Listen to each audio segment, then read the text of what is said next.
LA 폭동의 새로운 불씨와 역사적 맥락. 1992년 4월 로드니 킹 사건의 무죄 판결이 촉발한 대규모 폭동은 시민의 분노가 어떻게 도시 질서를 무너뜨릴 수 있는가를 전 세계에 생생하게 중계했다. 그리고 30여 년이 흐른 2025년 로스앤젤레스는 또 한 번 역사적 굴곡을 맞이했다. 대다수 언론은 연방정부가 추진한 서류 미비 이민자 전면 추방 작전 코드명 아퍼레이션 백도를 단초로 지목하지만 실제 현장에서 드러난 동학은 훨씬 복합적이다.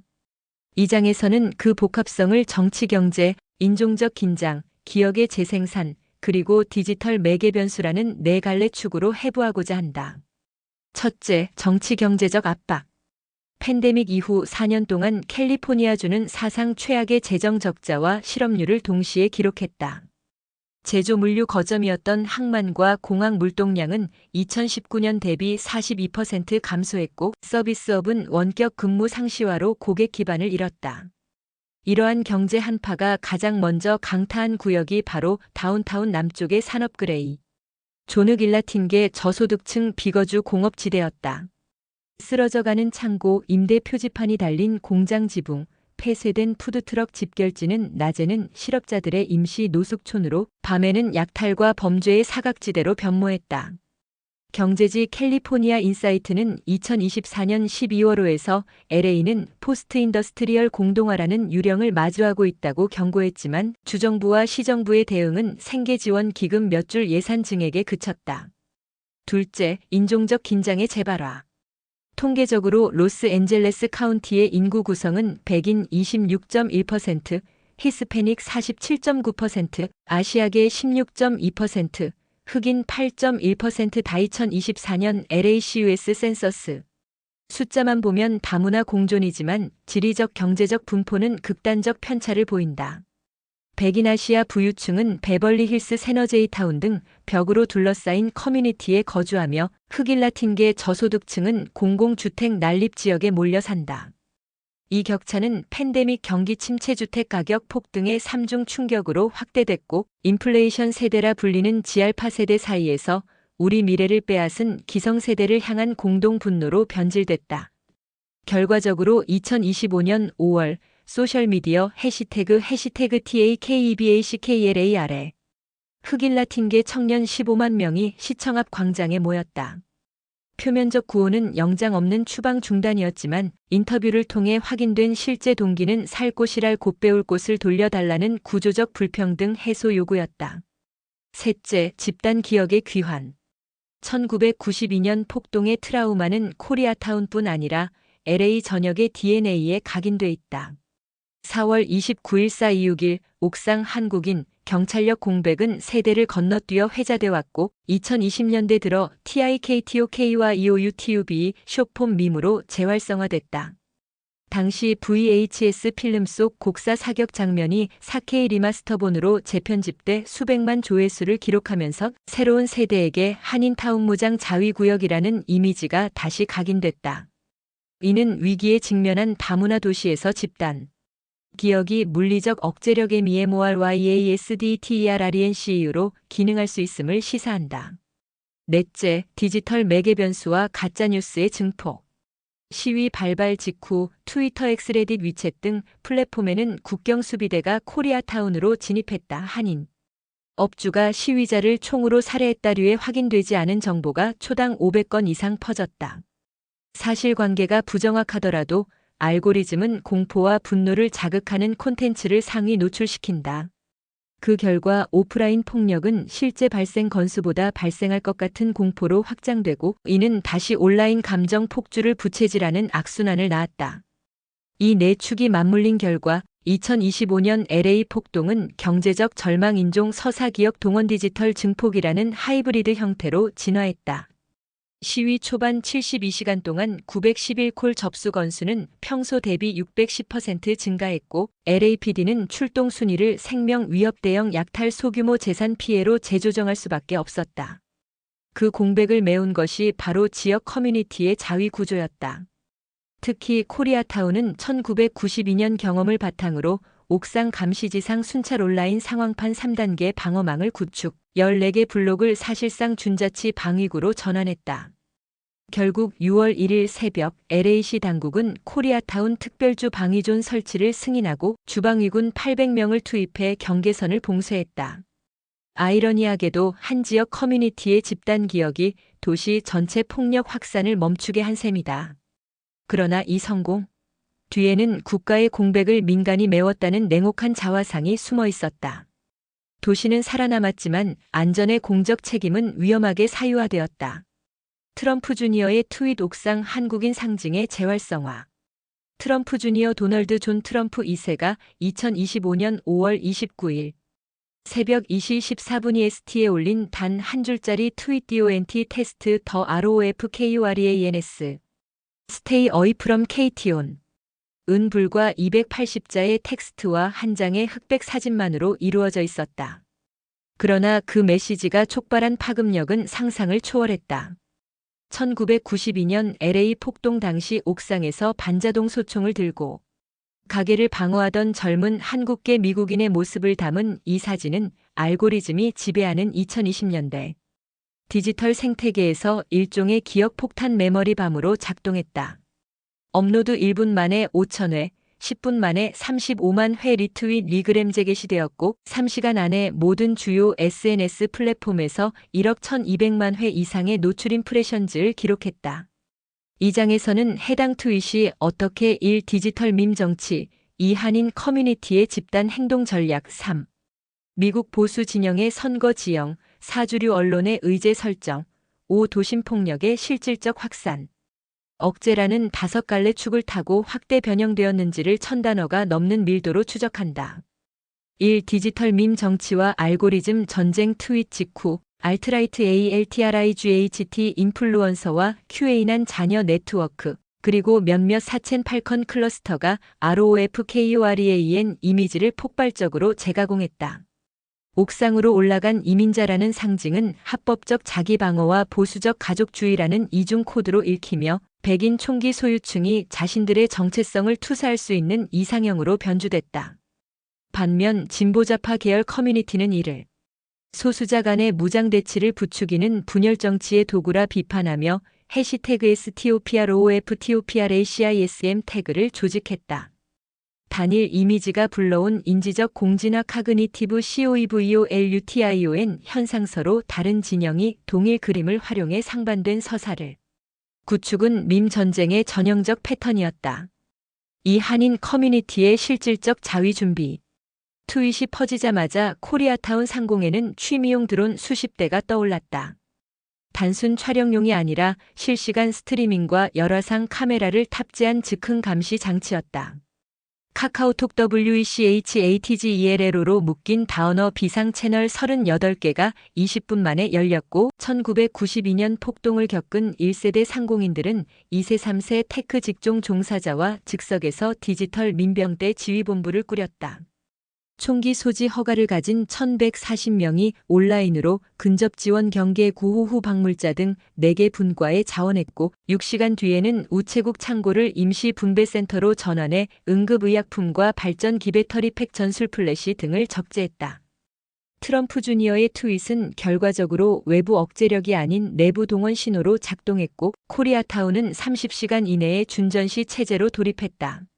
3보수 진영 선거 전략의 숨은 카드 트윗 시점은 우연이 아니었다.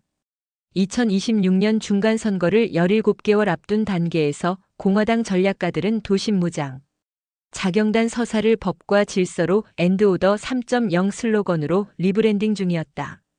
백악관 회의록 유출본 2025만 612에는 ROFKUREAN 이머지리 난화이트 예스 but PROGUN ANTILOT 퍼펙트 웨지포 서버번 맘즈라는 문구가 등장한다. 즉 소수자 무장 자구책 사례를 내세워 전통적으로 민주당 지지성이 강한 아시아계 표심 일부와 치안, 불안을 우려하는 중산층 백인 여성층을 동시에 엮어 끌어오려는 복합 전략이었다. 트럼프 주니어 트윗이 사실상 샘플 테스트 역할을 했고 리트윗 댓글 내 감정 분석 결과가 긍정적 라이트 투 디펜드, 코리언즈 노워치업으로 67% 이상 집계되자 공화당 전국위원회 RNC는 2주 뒤 커뮤니티 방어권이라는 신규 어젠다를 공식 채택했다. 사주류 언론과 이중 의제 설정. CNN, MSNBC, NYT, 워싱턴 포스트 등 리버럴 매체는 초기 24시간 동안 도심 자경단의 위험성을 헤드라인으로 뽑았다. 반면 폭스뉴스, 뉴욕 포스트, OANN은 옥상에서 코리아타운을 지킨 모범 시민을 영웅 서사로 전면 배치했다. 미디어 연구단체 PWMEDIA 랩의 실시간 모니터링에 따르면 동일 사건을 두고 프레이밍 벡터가 0.78 영웅화에서 0.81 위험화까지 극단적으로 벌어졌다. 이로 인해 일반 시청자는 폭력 억제 사례와 군국주의적 위험 사이에서 판단이 갈라졌다.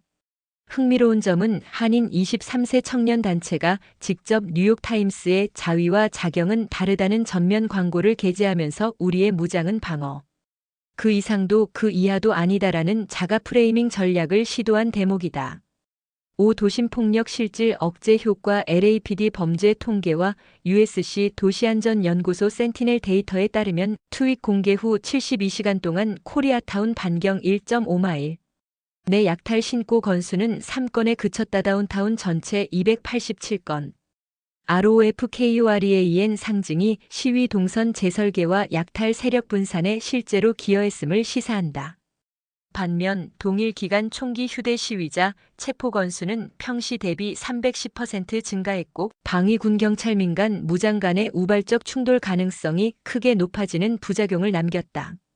이는 억제 디터런스와 위험 전이 리스크 트랜스퍼가 동전의 양면처럼 맞물려 있음을 보여준다. 결국 트럼프 주니어의 트윗은 밈기역 정치를 결합한 현대판 디지털 전달 리플러시자 능동적 방어를 촉발하는 신호탄이었다.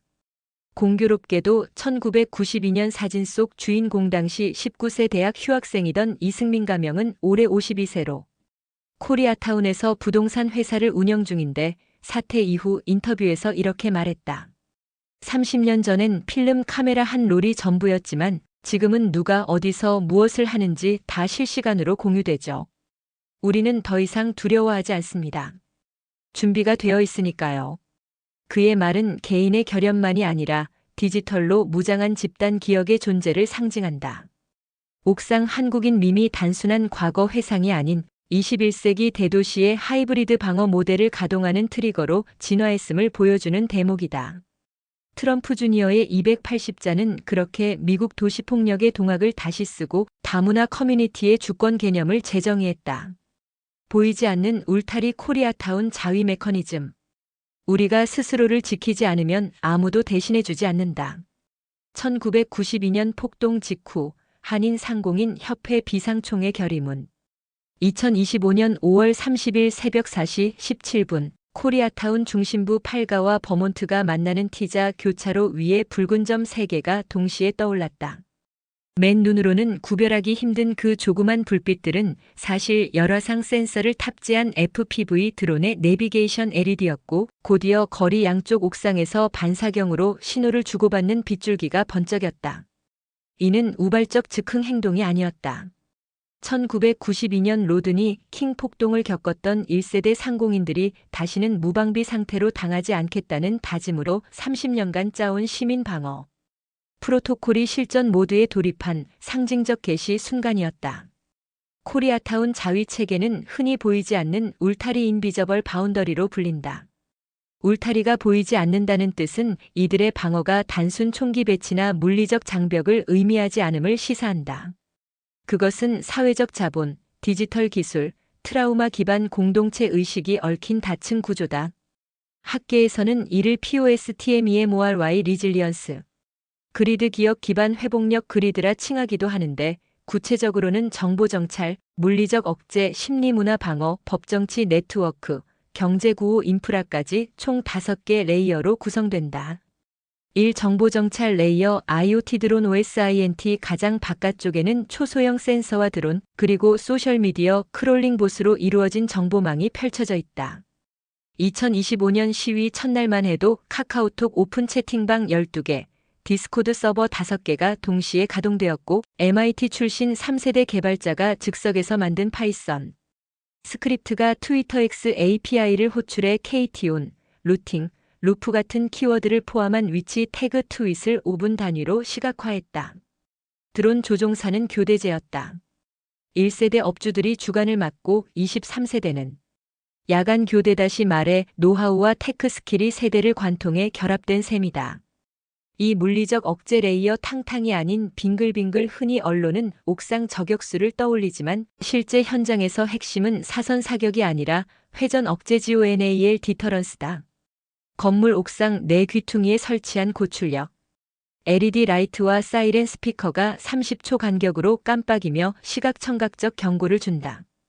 시위약 탈군이 조명 범위에 들어서면 드론은 상공 40M에서 원을 그리며 비행의 위에서 누군가 지켜보고 있다는 압박감을 조성한다. 재미있는 통계가 있다. USC 도시안전연구소가 분석한 결과 이런 연속 조명소리 노출 시 잠재적 약탈 그룹의 진입 포기율은 68%에 달했다. 총알 한 발 없이도 억제가 가능하다는 무혈 방어의 현대판 사례다. 30리 문화 레이어 밈과 의뢰가 만드는 공유 신화. 코리아타운 거주민 상당수는 1992년 일명 사이지유사이구를 개인 혹은 가족 서사로 체화하고 있다. 매년 4월 마지막 주 토요일 한인회관 지하 강당에서 열리는 추모다짐 세미나에는 세대를 막론한 300여 명이 모여 당시 영상을 보고 후손들에게 우리가 왜 무장을 택했는지 구술증언을 들려준다. 이 집단적 의례는 폭력은 반대하지만 자위는 권리라는 정체성을 각인하며 비상시 심리적 동원 속도를 비약적으로 단축한다. 트럼프 주니어 트윗 이후 6시간 만에 1,100명이 비상 채널에 접속한 사실은 이러한 문화적 각인이 없이는 불가능했을 것이다. 사법정치 레이어 합법적 힘의 경계선 그리기. 자위가 자경으로 오해받지 않으려면 법적 토대가 필수다.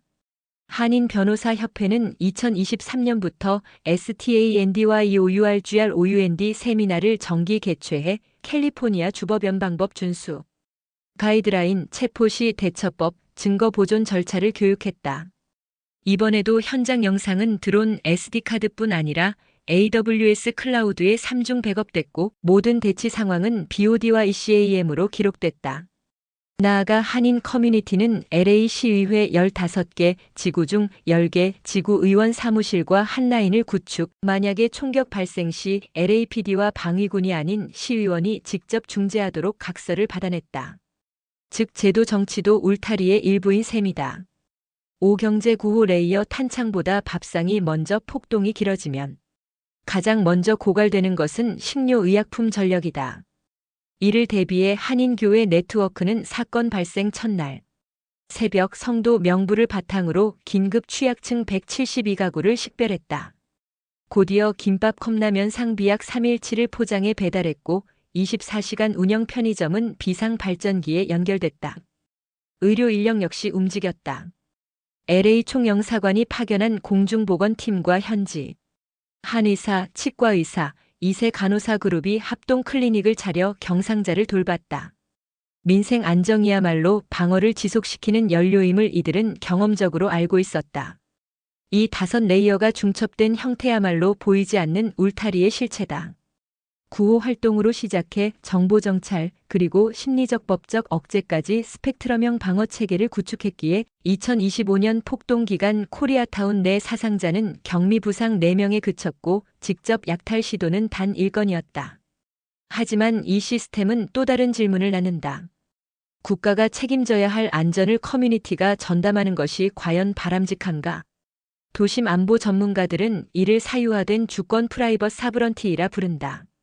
공권력이 취약해진 공간에서 공동체가 마지막 안전망 역할을 할 때 그 힘은 필연적으로 배타성을 띠게 된다. 실제로 트럼프 주니어 트윗 직후 일부 흑일라틴계 단체는 코리아타운의 무장 방어가 우리를 잠재적 범죄자로 낙인 찍는다며 반발했고 한인 측은 우리가 총구를 겨눈 것은 범죄자이지 인종이 아니다라고 응수했다. 요컨대 울타리는 외부 폭력뿐 아니라 인식의 단절도 함께 만들어낸다.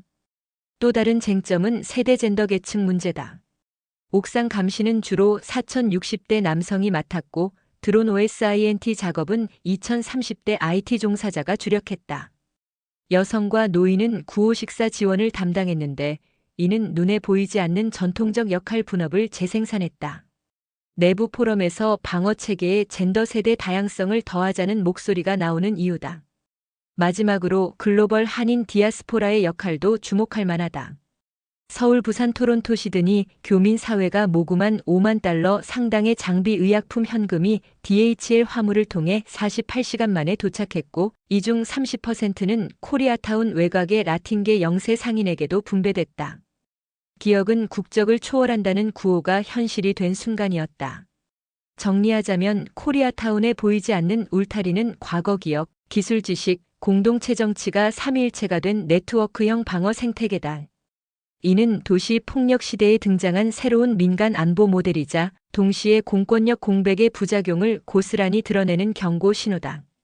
울타리가 완벽할수록 그 바깥 도시의 균열은 더 선명해진다.